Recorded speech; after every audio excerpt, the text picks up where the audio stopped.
Faly miarabantsika rehetra indray rakizy. Ary faly indrindra indray androany hanolotra tantara mahafinaritra sy mahavariana ho anao. Enoy tsara ary. Jona tapany faharoa. Mankatoy Jona dia mamonjy Andriamanitra. Tena liana hahitsy izay hitsanga momba Jona. Raha maranin-tsaina izy dia mba niaino an'Andriamanitra ihany ka tsy nanandrana nitsoaka lavitra azy. Tsy nanana ireo akanjo lena be ihany koa izy. Maniry ny hamonjy Andriamanitra. Izany no tsy maintsy nandehanan Jona tany Ninive. Mety ho nino isika hoe nididy eo amin'ny androm-piainana dia ny farana sahady. Raha toa ka tsy tao anatin'ny planin'Andriamanitra izany rehetra izany. Maniry ny hamonjy izy. I Jona ihany koa.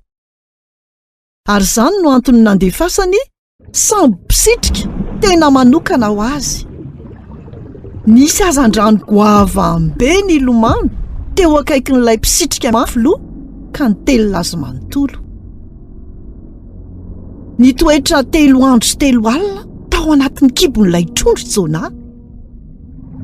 Tapitra tao anatin'ny lalina be ilay fandosirany an'Andriamanitra. Ny antso an'Andriamanitra izy tao anatin'ny famoizam-pony lehibe. Tompo, natsipinao tany an-dranomasina, nanafitra ireo ondra marobe ary nihevitra ny ho faty mihitsy aho.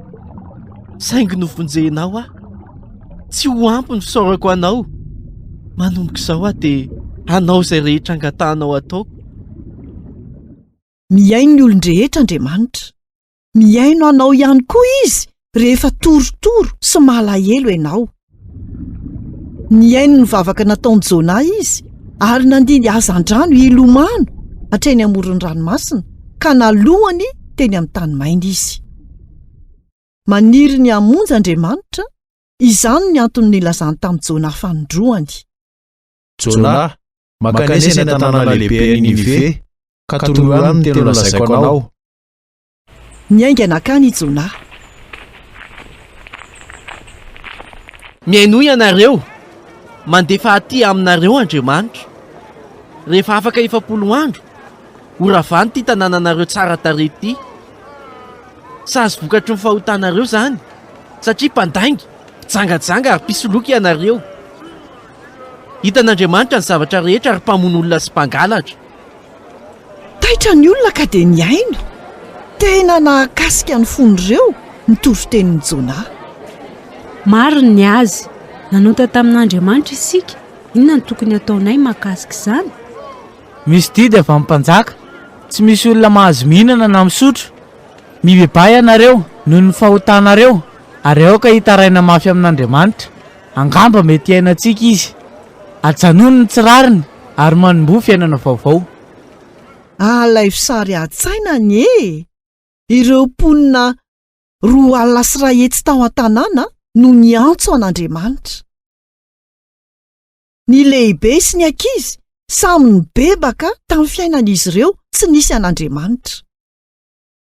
Nandeha ny andro 80, 70, 70.